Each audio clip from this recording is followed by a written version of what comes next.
Реліф. Контроль над симптомами геморою. Генсек Альянсу Єнс Столтенберг сьогодні, перебуваючи з візитом у Києві, запросив нашого президента на цей саміт, але водночас висловив сумніви щодо запрошення до вступу. Генсек Північно-Атлантичного альянсу, як я вже сказала, сьогодні прибув до Києва з неоголошеним візитом. Лідери України і НАТО, серед іншого, обговорили створення спецфонду обсягом у $100 мільярдів на 5 років для підтримки української оборони. За словами Зеленського, у наших союзників дійсно є можливість втілити в життя таку ініціативу. Президент підкреслив, що для Києва дуже важливі деталі створення такого фонду. І, як зауважив глава нашої держави, важливо, аби це було не за рахунок двосторонніх обсягів, які зараз відзначені нашими угодами щодо гарантії безпеки з тими чи іншими країнами. Ну і, до речі, щодо двосторонніх угод, щодо них так само висловився президент. Зеленський наголосив, що це дуже допомогло у той час, коли Україна очікувала на підтримку з-за океану. Ті країни, з якими Київ уклав ці договори, допомагали, зокрема, у посиленні нашої протиповітряної оборони. Ну і, власне, Єнс Столтенберг по дорозі до Києва у своїй соцмережі X, яку раніше називали Твіттером, написав, що ситуація складна, але ще не пізно для України здобути перемогу.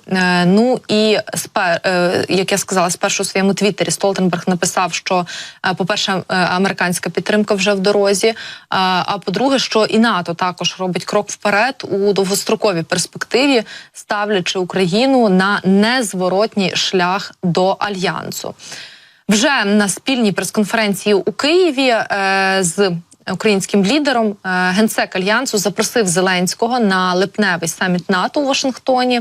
Підтвердив так само, що місце України по праву в Альянсі, але, за його словами, не всі 32 члени з цим згодні. Ну і, власне, в нього є сумніви, що якраз на наступному саміті у Вашингтоні Україна може отримати довгоочікуване запрошення до Північно-Атлантичного альянсу. По праву Україна має місце в НАТО, і ми будемо робити все, щоб забезпечити те, що Україна стане членом цього альянсу. Для того, щоб це рішення було прийнято, нам необхідно, щоб всі члени альянсу з цим погодились. Нам потрібен консенсус. Не більшість, а щоб всі 32 члени альянсу погодилися. Я не очікую, що такої згоди нам вдасться досягнути на саміті в липні, але я думаю, що ми зможемо продемонструвати, що ми наближаємо Україну до членства. Сьогодні ми обговорили підготовку до саміту НАТО в липні. Отже, пане президенте, я очікую на те, щоб запросити вас до Вашингтону на це засідання. Президент Зеленський у свою чергу зазначив, що Україна і НАТО досягли зараз найбільшого рівня відносин за всю історію. І, як каже Зеленський, сьогодні, цитуємо, можемо відзначити, що Україна та Альянс досягли рівня відносин найбільшого за весь час української незалежності, але не найбільшого з можливих. Зеленський підкреслив, очевидно, що Україна буде в НАТО, бо вже неможливо уявити безпеку Європи та євроатлантичної спільноти без дієвої участі України.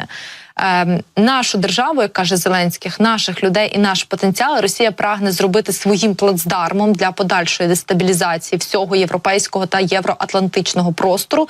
І тому саме у захисті нашої держави і є відповідь на питання про надійну та довготривалу безпеку у Європі загалом. Президент відзначив, що вже довів свою ефективність формат взаємодії понад 50 держав так званої антипутінської коаліції заради забезпечення українських воїнів усім необхідним. Ну і, власне, там також присутні держави-члени Альянсу. Водночас, як наголосив Зеленський, ми вже працюємо з державами НАТО один на один заради спільної сили, а також у багатосторонніх форматах.